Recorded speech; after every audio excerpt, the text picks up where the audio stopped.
భవిష్యత్తు మీది, భరోసా ఎన్ఆర్ఐది. ప్రతి సంవత్సరం మాదిరిగానే జేఈఈ మెయిన్ 2026 ఫలితాల్లో ఏలూరు ఎన్ఆర్ఐ విద్యార్థుల విజయ కేతనం. R Nandita Saroja 99.41%, P Vikas 99.32%, M Suresh 94.79%, విజేడి అనుష్క 93.52%, జె చక్రవర్తి 92.68%, కె గౌతమ్ కుమార్ 91.09%. ఈ ఫలితాలు కేవలం డే స్కాలర్ విద్యా విధానం ద్వారా సాధించిన ఫలితాలు మాత్రమే. హాస్టల్ విద్యా విధానం ద్వారా సాధించిన ఫలితాలు కాదు కాదు కాదు. వివరాలకు ఎన్ఆర్ఐ జూనియర్ కళాశాలలు, ఎన్ఆర్ పేట, ఏలూరు.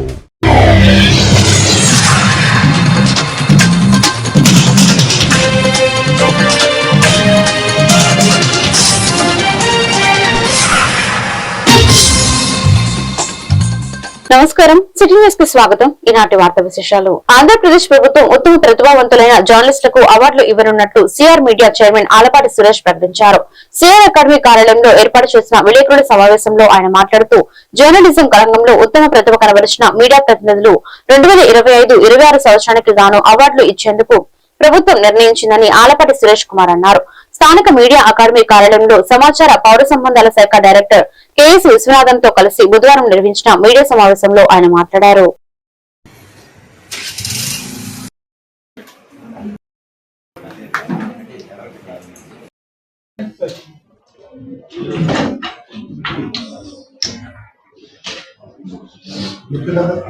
విశేషమైన అనుభవం గడించి విశేషమైన జర్నలిజం రంగంలో విశేషమైన కృషి చేసిన దాదాపు 30 సంవత్సరాలు కనీసం పనిచేసిన జర్నలిస్ట్ కి ఇవ్వాల్సిన అవార్డు ఇది.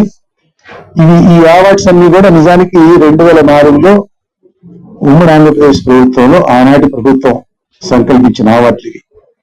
అయితే ఉమ్మడి ఆంధ్రప్రదేశ్ ప్రభుత్వంలో సంకల్పించిన అవార్డులు కాబట్టి కొన్ని అవార్డులకు పెట్టిన పేర్లు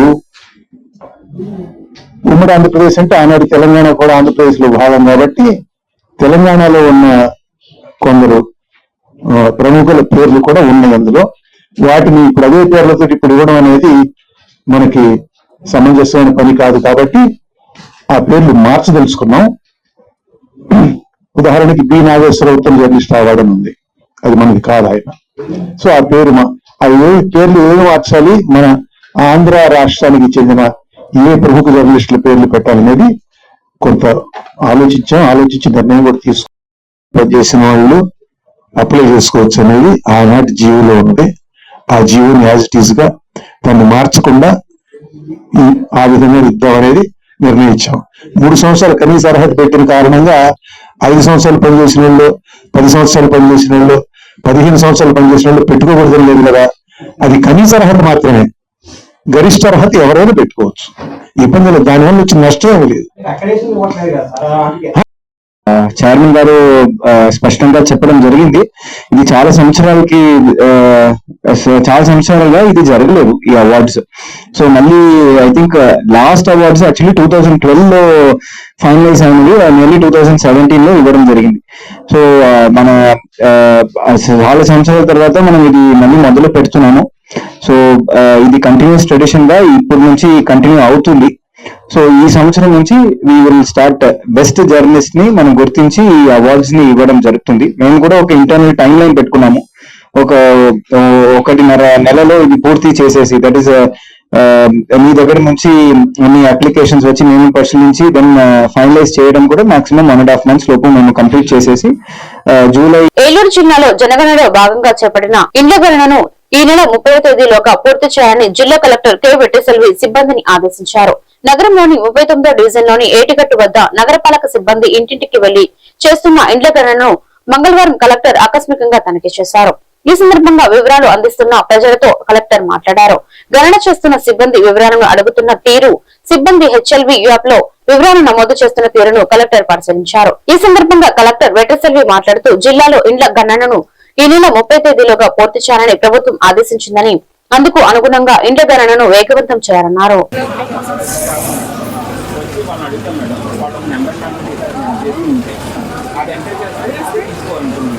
ఒకవేళ అవుట్ ఆఫ్ ది బౌండరీ ఇప్పుడు మీకు ఆ నెంబర్ చెప్పే వస్తుంది ఆ ఏరియాకి ఎవరు సెన్సస్ చేస్తున్నారు అది కూడా చూసుకోవాలి. కింద రెండు పైన ఒకటి వంటగది సపరేట్గా ఉంటుందా? అంతే వంటగది వంటగది కాకుండా హాల్లో బెడ్రూమ్ ఉంటుంది. దీపం పథకం దీపం పథకం ఎదురుగా మామూలు గ్యాస్ సిలిండర్ ఫ్రీగా కట్టిస్తున్నాం కదా. లేదండి నాకు రావట్లేదు. చాలా ఉందా? కరెంట్ పెన్షన్ కూడా లేదండి నాకు. కరెంట్ యూనిట్స్ అబౌవ్ ఉంచారు. అప్పుడు మా ఆయన మేటలో కొంచెం ఎక్కువ పెట్టారండి. మొబైల్ ఫోన్ స్మార్ట్ ఫోన్ ఉందంటే టచ్ ఫోన్ చిన్న ఫోన్ అందరూ కలిపి చెప్పాలి. అబ్బాయి కేబుల్ కనెక్షన్ లేకపోతే డిష్ అమ్మని చెప్తే కూడా మీరు పేరెంట్స్ ఫోర్స్ మీరు చెప్తే మీ పిల్లలు విన్నారు అనేది ఏంటంటే ఇంకో చిన్నపిల్లలే కదా.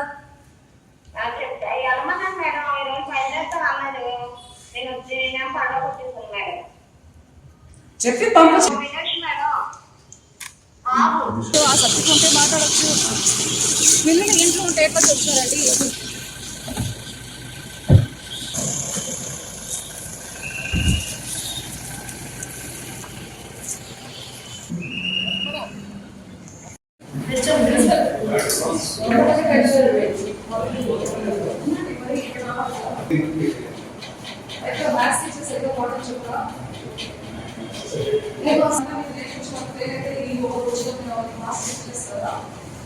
సైన్స్ టీచర్ సైన్స్ ఓ పే 57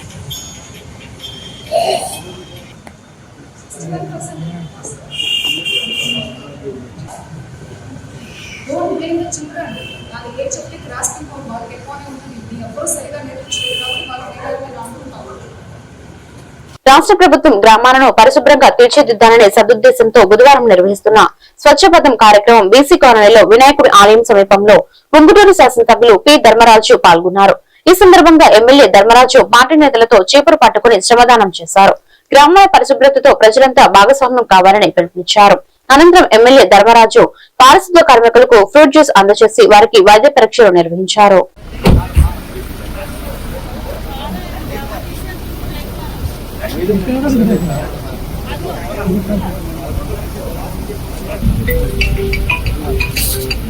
హలో, ఒక్క నిమిషంలో చేస్తానండి. బ్యాన్ ఇట్రా, ట్రాక్టర్ వాడకుండా బ్యాన్ చేతులు పెట్టమకన్నా.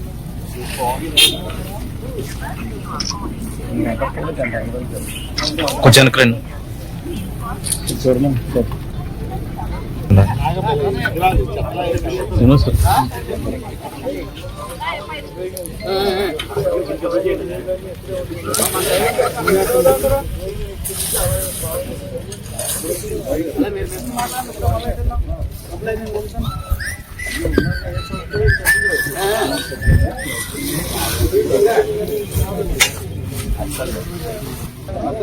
అదే బుధవారం చేయాలి.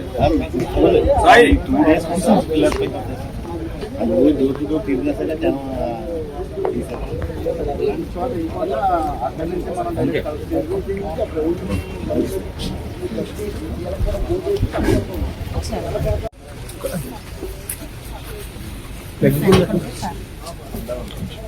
మనం వచ్చారట.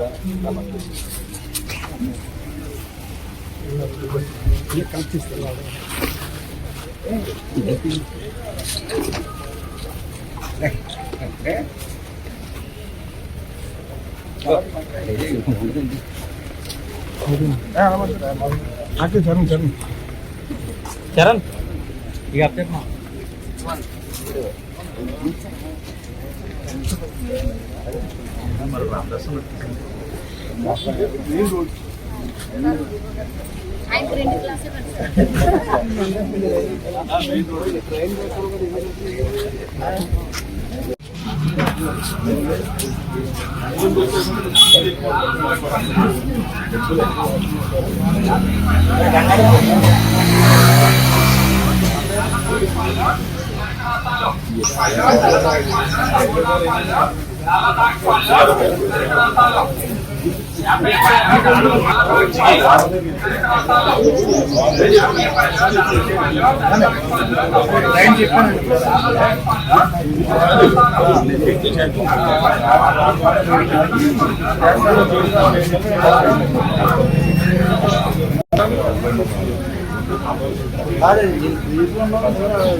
ఏలూరు నగరంలో జై శ్రీరామ్ నినాదాలతో ఏలూరు నగరమంతా మారుమోగింది. విశ్వ హిందూ పరిషత్ ఆధ్వర్యంలో నగరంలో శ్రీ హనుమాన్ శోభయాత్ర కోలాహలంగా వైభవంగా జరిగింది. నగరంలోని రామకోటి ప్రాంగణంలో హనుమాన్ శోభయాత్రను ఏలూరు శాసనసభ్యులు బడేటి చంటి, బీజేపీ రాష్ట్ర ఉపాధ్యక్షులు గారపాటి తపన చౌదరి శోభయాత్రను ప్రారంభించారు. ఈ శోభయాత్ర నగరంలోని పెద్ద బజార్, పాత బస్టాండ్, మెయిన్ రోడ్డు, శోభయాత్ర జరిగిన ప్రాంతమంతా కాషాయ వస్త్రధారంతో రంగులమయమైంది. ఈ సందర్భంగా అభిమానులు సిటీ న్యూస్ తో మాట్లాడుతూ గత వారం రోజులుగా మీ పడిన కష్టమంతా ఫలించింది అని, ఈ శోభయాత్ర ప్రజలు భక్తులు అభీష్టంతో ఈ విధంగా వేలాది మందితో శోభయాత్ర జరగడం ఆనందంగా ఉందని హర్షం వ్యక్తం చేశారు.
ఈరోజు ఏలూరు నగరంలో జరిగినటువంటి హనుమాన్ శోభాయాత్ర దిగ్విజయంగా జరుగుతుంది.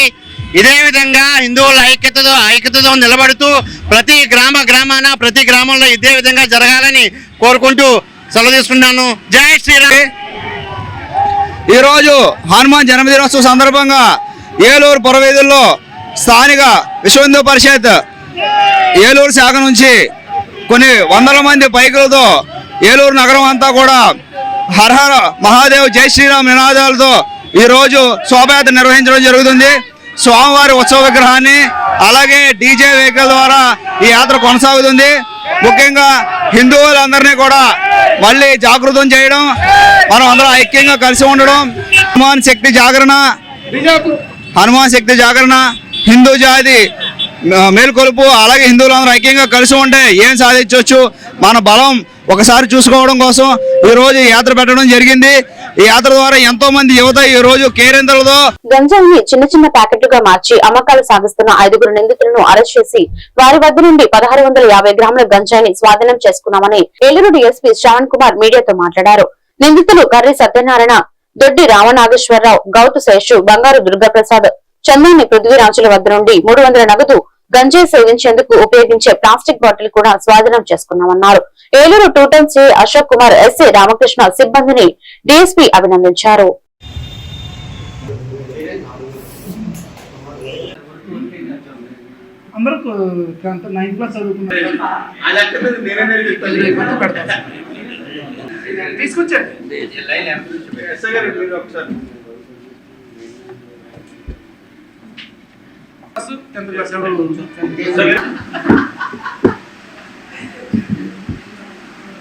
ప్రత్యేకంగా మేము డ్రైవ్ చేయడం మొదలుపెట్టాము గత వారం రోజులు ఉండా. ముఖ్యంగా ఏంటంటే ఈ గంజాయిలు తాగే అనుమానం ఉన్న ప్రతి ఒక్కరిని కూడా మేము ఈ గంజాయి టెస్ట్ కిట్ల ద్వారా చాలామంది చేస్తున్నాం. ఈ క్రమంలో మాకు వచ్చినటువంటి ఖచ్చితమైన సమాచారం మేరకు నిన్నటి రోజు 2 టౌన్ సిఏ గారు వారి సిబ్బందితోటి ఈ యొక్క దొడ్డి రామ్ నాగేశ్వరరావు అనే వ్యక్తి ఇంటి దగ్గరికి కుమ్మర్రేవు ఇతని ఇంటి వద్దకు ఇలాగ గంజాయి ఒక ముఠాగా ఏర్పడి గంజాయి అమ్ముతున్నారు అన్న అనుమానం పైన మన సిబ్బందితోటి మధ్యవర్తులతోటి వెళ్ళి రైడ్ చేయగా దొడ్డి రామనాగేశ్వరరావు, కర్రి సత్యనారాయణ, గౌతు శేషు, బంగారు దుర్గా ప్రసాద్, చందాని పృథ్వీరాజు, ఈ 5గురు కూడా గంజాయి సేవించే అలవాటుతో పాటు ఈ గంజాయిని కూడా ఒక ముఠాగా ఏర్పడి వీళ్ళందరూ కూడా నగరంలో ఉన్న చాలామంది ఈ గంజాయి సేవించే వాళ్ళందరికీ కూడా సప్లై చేస్తున్నారన్నటువంటి సమాచారం మీద రైడ్ చేస్తే వెళ్ళి చూడగా అక్కడ 2 కేజీలు గంజాయి పట్టుబట్టడం జరిగింది. వీళ్ళందరూ కూడా కూర్చొని ఈ గంజాయి ప్యాకెట్లుగా తయారు చేసి వాళ్ళు ఒక నగరంలో అనేక చోట్ల అమ్మడానికి ప్రయత్నం చేస్తున్నారు. ఈ గంజాయిని ముఖ్యంగా ఈ గౌతు దొడ్డి రామనాగేశ్వరరావు అనే అతను, ఈ కరి సత్యనారాయణ అతను, వీళ్ళందరూ కూడా ఇక్కడ లభించడం కష్టంగా ఉందని వీళ్ళే స్వయంగా ఈ ఒరిస్సా ప్రాంతంలో శ్రీలేరు ఒరిస్సా వైపు వెళ్ళి అక్కడ కొంతమంది గుర్తు తెలియని ఒరిస్సా వ్యక్తుల వద్ద ఈ గంజాయి కొనుగోలు చేసినట్టుగా చెప్తున్నారు. వీళ్ళందరినీ కూడా అదుపులోకి తీసుకోవడం జరిగింది. ఈ గంజాయి సీజ్ చేయడం జరిగింది. అదేవిధంగా అందరికీ నగరంలో చెప్తున్నాం, ఎవరైతే గంజాయి సేవించే అలవాటు ఉన్న వాళ్ళు కనుక వాళ్ళు వాలంటరీగా వచ్చి చేస్తే గవర్నమెంట్ హాస్పిటల్లో రీహాబిలిటేషన్ సెంటర్ ఉంది. మేము రీహాబిలిటేషన్ సెంటర్కి మేము తీసుకెళ్ళి స్వయంగా వాళ్ళని డీఅడిక్షన్ సెంటర్లో పెడతాము. వాళ్ళకి డీఅడిక్షన్ చేయడానికి సిద్ధంగా ఉన్నామని చెప్పి ఈ పత్రికాముఖంగా తెలియపరుస్తున్నాం. అదేవిధంగా అందరినీ కూడా రిక్వెస్ట్ చేస్తున్నాం, ఎవరైతే కనుక ఈ గంజాయి బారిన పడుతున్నటువంటి సమాచారాన్ని మాకు ఇవ్వండి. మీ సమాచారాన్ని మేము గోప్యంగా ఉంచుతాం. గోప్యంగా ఉంచి వాళ్ళు ఎవరైతే గంజాయి చేస్తున్నారో వాళ్ళ మీద కఠినంగా చర్యలు తీసుకోవడానికి సిద్ధంగా ఉన్నాం. 3వ విషయం కూడా చెప్తున్నాం, గంజాయి విక్రేతలందరికీ కూడా హెచ్చరిక చేస్తున్నాం. ఆల్రెడీ మీ మీద కన్ను వేసాము. తొందరలో ఇంకా ఈ నగరంలో ఉన్న కొంతమంది పైన ఈ యొక్క పీడీ యాక్ట్కి ఆల్రెడీ ప్రపోజల్స్ పంపించడం జరిగింది. పోలవరం నియోజకవర్గం బుట్టాయిగూడెం మండల కేంద్రంలో విద్యారోహిణి డిజిటల్ స్కూల్ ఆవరణలో సామాజిక సామరస్యత వేదిక ఆధ్వర్యంలో బుధవారం ఎస్సీ కులాలు ఎస్టీ తెగల ఆత్మీయ సమ్మేళనం కార్యక్రమం నిర్వహించారు. ఈ కార్యక్రమానికి ముఖ్య అతిథిగా పార్లమెంట్ సభ్యులు పాక వెంకట సత్యనారాయణ ముఖ్య అతిథిగా ఈ కార్యక్రమానికి హాజరయ్యారు. ఈ సందర్భంగా ఆయన మాట్లాడుతూ గిరిజన గ్రామాల్లో ప్రధాన సమస్యలపై కేంద్ర ప్రభుత్వం దృష్టికి తీసుకువెళ్లి సమస్యలను పరిష్కరించే దిశగా చర్యలు తీసుకుంటామని అన్నారు.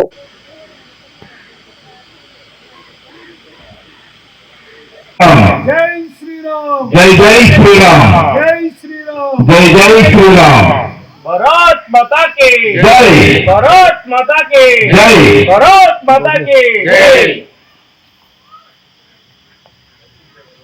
మాట్లాడుతుందిగా కొద్దిగా కారంగా ఉంటుంది, వినండి, తెలుసుకోవాల్సిన విషయాలు స్వామీజీ మాట్లాడుతూ కూర్చున్నాను.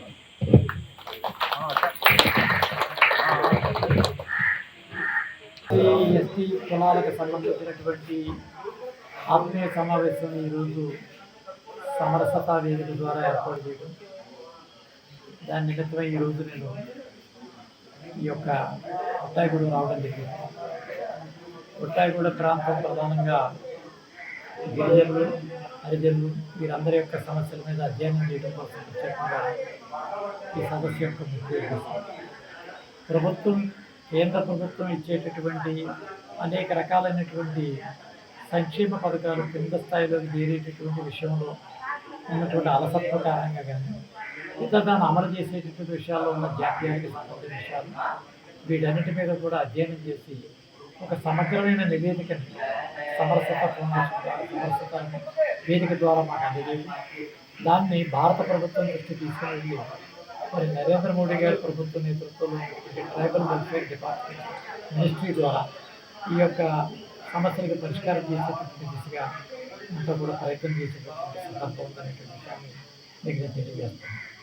ముఖ్యంగా పోలవరం నిర్వాసకులకు సంబంధించినటువంటి R&R ప్యాకేజీ కానీ, 170లో ఉన్నటువంటి కొన్ని చిక్కుముళ్ళు, 270లో ఉన్నటువంటి కొన్ని న్యాయపరమైనటువంటి అంశాలు, వీటన్నిటితో పాటు ఇంకా సమాజంలో మమేకం కానటువంటి గిరిజన తాండాల్లో ఉంటున్నటువంటి పరిస్థితులు అధ్యయనం చేసి ప్రభుత్వమే అక్కడికి వెళ్ళేటటువంటి విధానంగా ఆయా ప్రాంతాలకి అంబులెన్సులు ఏర్పాటు చేసి గర్భిణీ స్త్రీల యొక్క సంరక్షణ, అదే రకంగా బాలింతల యొక్క వారి యొక్క రక్షణ, పిల్లల యొక్క పౌష్టికాహారంలో ఉన్నటువంటి లోపాలు, వారికి సంబంధించిన జీవన విధానాన్ని పెంచేటటువంటి ప్రక్రియ, సౌరశక్తి ద్వారా వారి యొక్క గృహ వినియోగాలకు అవసరమైనటువంటి విద్యుత్ ఉత్పత్తి, అదే రకంగా వారు సేద్యం చేసేటటువంటి భూమికి ఉపకరించేటటువంటి వ్యవసాయ పరికరాలకు సంబంధించినటువంటి సబ్సిడీ. జంగారెడ్డిగూడెంలోని గోకుల తిరుమల పారిజాతగిరి బ్రహ్మోత్సవాల్లో భాగంగా ఈ రోజు గొర్రె వాహనంపై శ్రీ స్వామివారు గ్రామోత్సవం జంగారెడ్డిగూడెం పురవీధులలో రథంపై బయలుదేరగా భక్తితో కోలాటం, సన్నాయి మేళం, దేవతామూర్తులు వేషధారణతో ఊరేగింపు వైభవంగా జరిగింది. ఉదయం నుంచి నిత్య హోమం, నీరాజనం, తీర్థ ప్రసాద గోష్ఠి జరిగాయి. ఈ రోజు కార్యక్రమదాతలుగా జంగారెడ్డిగూడెంకి చెందిన బుద్దాను నాగు దంపతులు, జట్టుబోయిన సత్యనారాయణ దంపతులు వ్యవహరించారు. వీరిని వేద ఆశీస్సులతో పాటు శ్రీ స్వామివారి శేషవస్త్రాలు, ప్రసాదాలు, ఫోటోలతో సన్మానించినట్లు ఆలయ కార్యనిర్వహణాధికారి కలగరి శ్రీనివాస్ తెలిపారు.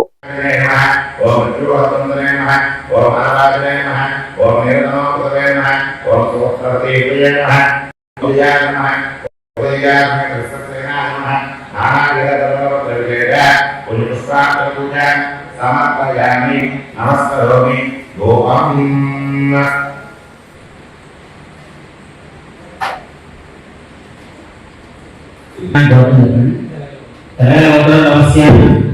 సత్యనారాయణస్య వసుంధరామస్య యశ్వం మహేశ్వరస్య నాగదుర్గా సుందరనామస్య మహాకుమారాయ అసిమాన్ సర్వత్రస్య విపలవదస్య సింహాసనామస్య భవతి స్వప్నామస్య మహాకుమారాయ అంగలవదస్య నామస్య భవతి వెంకటలక్ష్మీ నామస్య మహాకుమారాయ అంతర్గత క్షోంతరత ఆరాధయో భరత బుద్ధిరపాదం భావకర్మాపాదం భావస్వామున యోనః పాపం కర్మ జనే ప్రతికేన ముజ్జ ఉదగత్వాస్య ఆద్యస్తాల్యాం భూమిమావాహయామి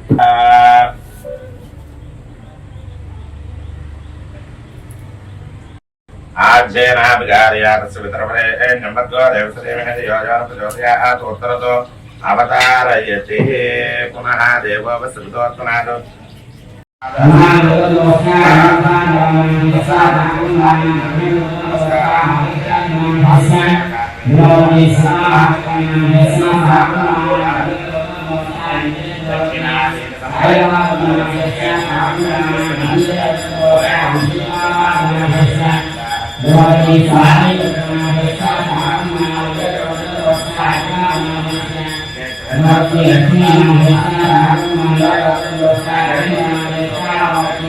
శుభం బ్యాంక్ లో బ్యాంక్ అధికారులు రుణం మంజూరు చేస్తామని చెప్పి మంజూరు చేయకపోవడంపై బాధితులు బ్యాంక్ వద్ద ధర్నాకు దిగాడు. వివరాల ప్రకారం నాగశెట్టి కృష్ణకిషోర్ కృష్ణా జిల్లా బాపులపాడుకు చెందిన నివాసి. ఇటీవల కాలంలో కృష్ణకిషోర్ ఏలూరు నగరంలోని పవర్పేటలో ఉన్న శుభం బ్యాంక్ ద్వారా రుణం మంజూరు చేసుకున్నందుకు దరఖాస్తు ఇవ్వడం జరిగింది. అధికారులు బ్యాంకు రుణం మంజూరు చేస్తామని తెలిపారు. దీంతో బ్యాంక్ అధికారులు అవాక్కయ్యారు. ఆత్మహత్య చేసుకుంటానని బాధితులు బెదిరించడంతో పోలీసులకు ఫిర్యాదు చేశారు. పోలీసులు బాధితుడిని పోలీస్ స్టేషన్ కు తరలించి కౌన్సిలింగ్ ఇచ్చినట్టు తెలిపారు.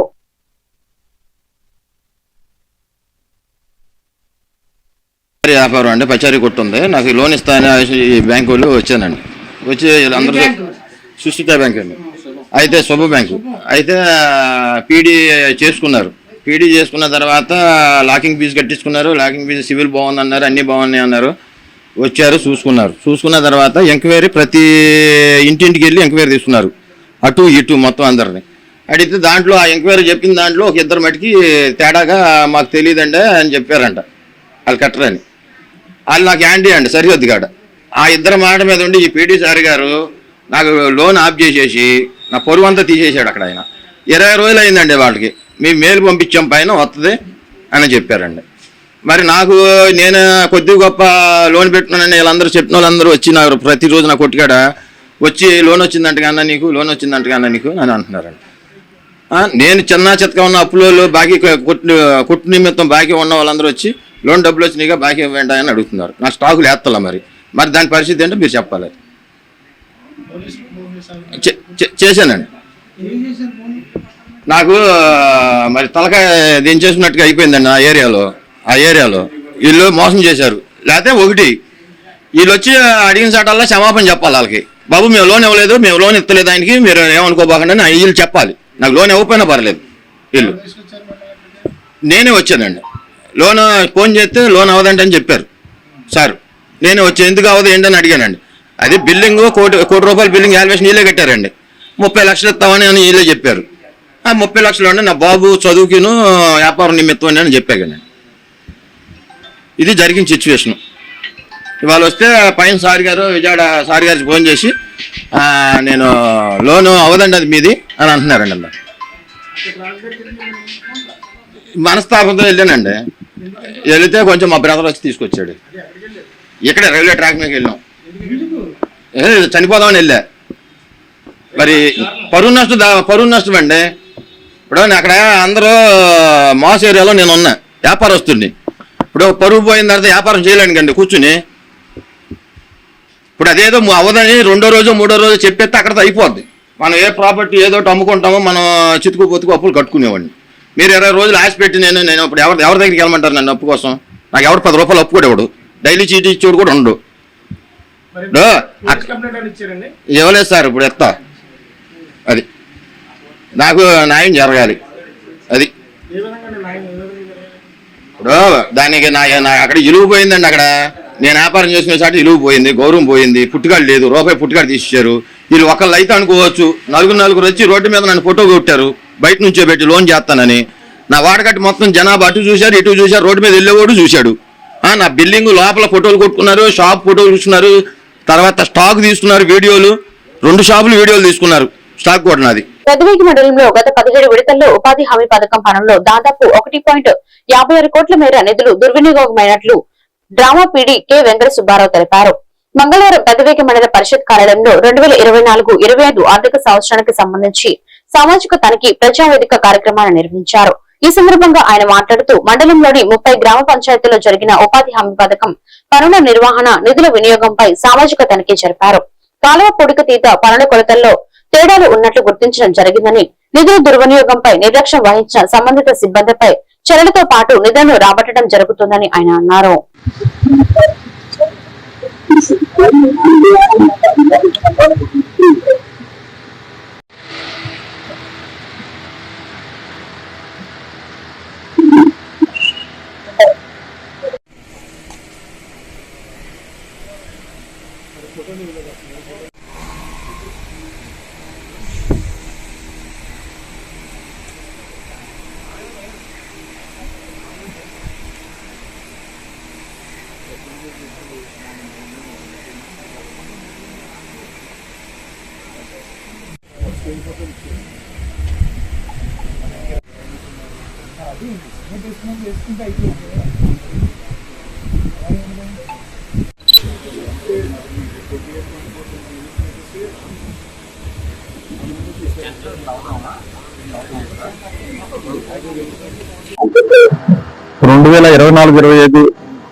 ఆర్థిక సంవత్సరానికి సంబంధించిన సోషల్ ఆడిట్ పెదవేగి మండలంలో 18వ రౌండ్ సోషల్ ఆడిట్ ఈ రోజు జరుగుతుంది.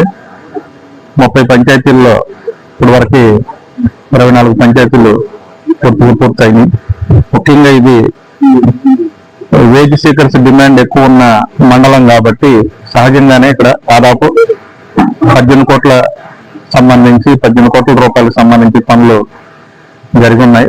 వాటికి సంబంధించిన సంవత్సరంలో జరిగిన సోషల్ ఆడిట్ లో ముఖ్యంగా కొన్ని చోట్ల కాలువలను పంట బోర్లు పూడిక చేతిలో కొద్దిగా మెజర్మెంట్స్ లో వేరియేషన్, తదుపరి కొన్ని వేజ్ సీకర్స్ యొక్క సిగ్నేచర్స్ మిస్ చేయటం, వీటన్నిటికి సంబంధించి సోషల్ ఆడిట్ వారు ఇంటింటికి తిరిగి పంచాయతీలో గ్రామ సభ నిర్వహించి వారి రిమార్కుల్ని ప్రిసైడింగ్ అధికారి ముందు, అంటే ఈ రోజు సోషల్ ఆడిట్ పబ్లిక్ హీరింగ్ మండల హెడ్ క్వార్టర్ లో ఈ రోజు వారి బిఆర్పీలు కానీ ఎస్ఆర్పి గారి ఆధ్వర్యంలో వారి రిమార్కులు ఇక్కడ ప్రజెంట్ చేస్తున్నారు. చాలా వరకు రెస్ట్రిక్టేషన్ లేకపోతే మళ్ళీ వర్క్ మళ్ళీ చేయటము అనే దాని మీద కొంతమందికి ఫైన్లు వేయటము, కొంతమందికి నిర్లక్ష్యంగా ఉన్న సిబ్బంది మీద రికవరీ పెంపొందించడం, తర్వాతనేమో కొన్ని సందర్భాల్లో వర్క్ మెజర్మెంట్స్ లో కొలతల్లో డీవియేషన్ ఉన్న సందర్భంగా ఆ పని మళ్ళీ చేపించడం, లేదా ఆ పని దానికి సంబంధించిన రికవరీ వాళ్ళ మీద వేయటం, వీటికి సంబంధించిన పనులు జరుగుతున్నాయి ప్రెజెంట్. ఇక బాధ్యతగా ప్రవర్తించేందుకు నిబంధనల ప్రకారం ఎటువంటి చర్యలు తీసుకోవాలనేది తప్పనిసరిగా తీసుకోవడం జరుగుతుంది. ఈ వార్తలు ఇంతటితో సమాప్తం. మరొక బులెటిన్ లో మళ్ళీ కలుద్దాం. నమస్కారం.